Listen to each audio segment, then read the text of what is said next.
Alright guys, Jay here. It's been a while since I checked in.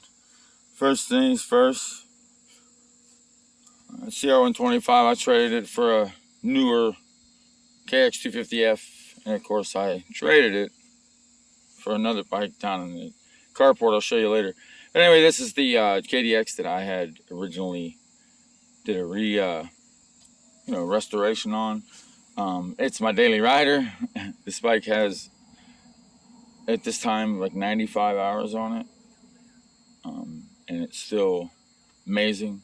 Stock pipe, but I jet it perfectly. It rips the top end. The long silencer not only sounds good, provides great torque. Brakes are just as good as a modern bike. Suspension is plush but good. You know, I built this bike to be easy to maintain. Put grease gussets there in the head units, and I filled the blank space with blocks so it's not like full of grease. I got them. I put them down here in the linkages, underneath here. It's just a great bike. If it's a mod, this is a CR 250 wheel up front, a little upgrade, a lot heavier wheel. Of course, it doesn't have the drive for the it's on the tachometer, the little mileage thing that comes on the KDX stock. That's a newer Nissan rear disc brake caliper. I don't have the lights hooked up. It's got all the plastics on it, although they could be replaced. I run ODI lock grips on everything. I run CR bars. She's a ripper. Let me fire it up real quick. I rode it just about an hour or so ago, so it's gonna fire right up. This is no choke, of course.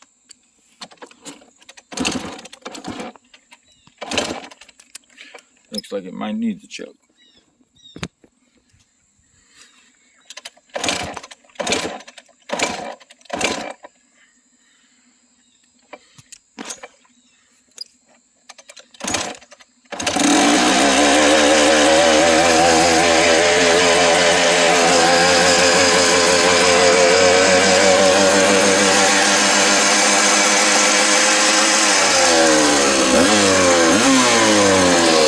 Got a really good high rev with the choke on.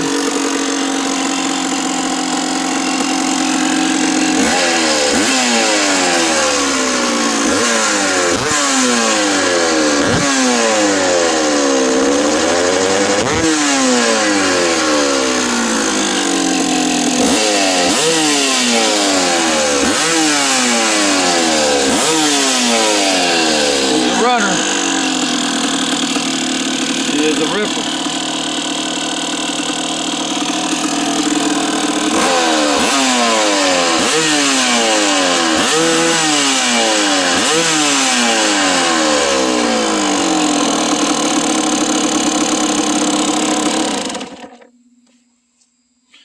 So I'm real happy with the way that turned out. Like I said, it became my daily rider.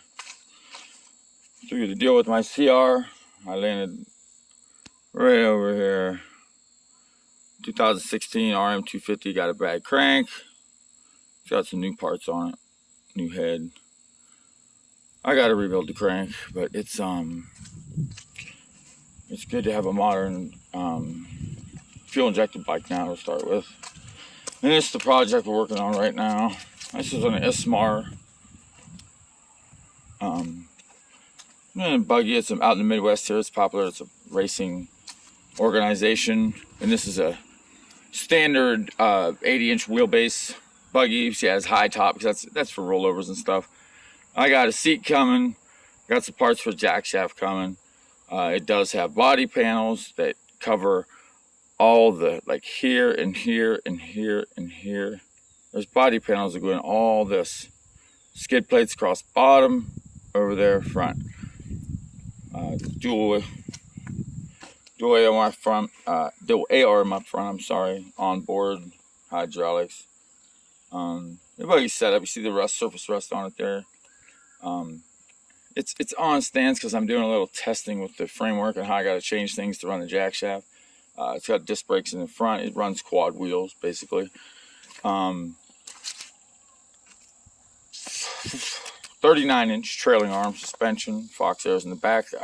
They're okay. My plan is to eventually go from here to the end of my trailing arm with a modern, say like a Showa cartridge fork.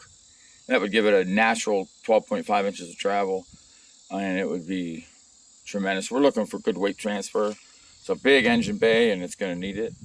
Well, not really, but we just need to cool everything. This is what's left of the donor vehicle. That is the actual engine, rubber mounts, and of course here you have the jack shaft bearing mounts. That's for the pulley of the belt drive, and you see the size of this pulley here. It's like 12 inches in diameter, and this is the lug right here. So 632cc twin water cooled, 100 horsepower. This is from a LT Gray. This, as you can see, it licensed. This sled was well kept. I just cut all the rivets out, got all the framework torn apart.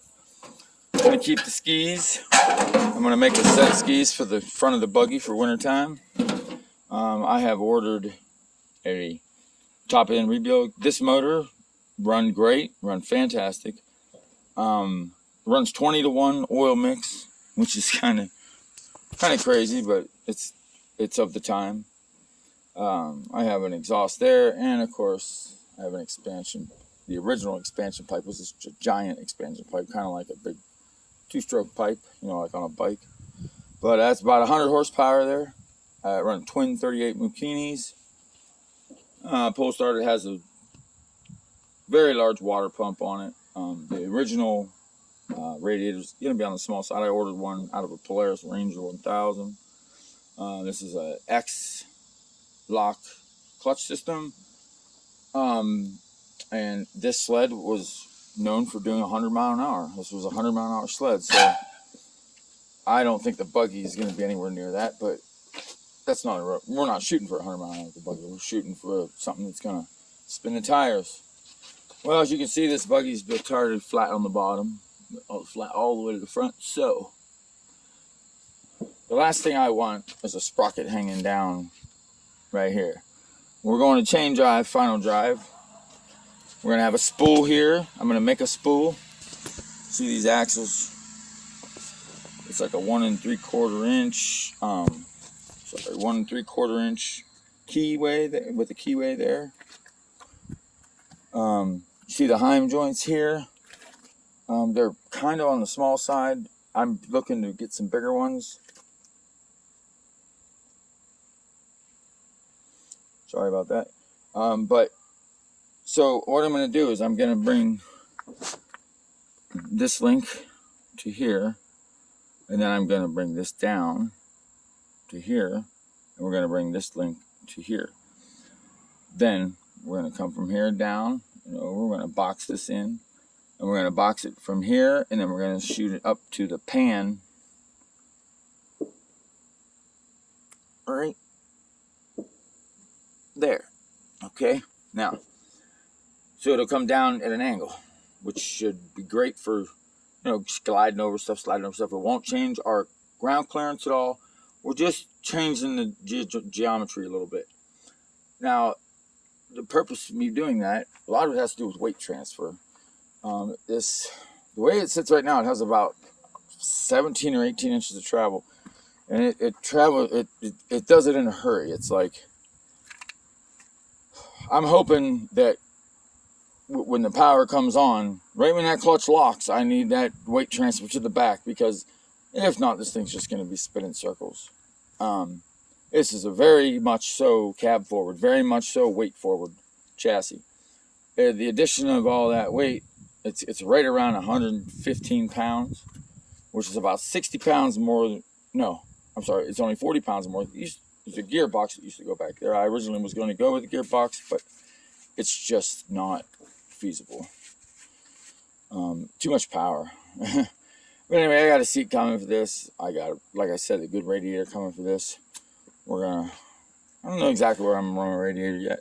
I'm thinking about maybe opening these panels up here and doing it. This buggy is very engineered. Yeah, just a lot of safety. Got some kill switches on for that disc brake there. Wheelwood caliper. That's for a like a spool disc or a hub disc or a drive disc, whatever, wherever you want to put it.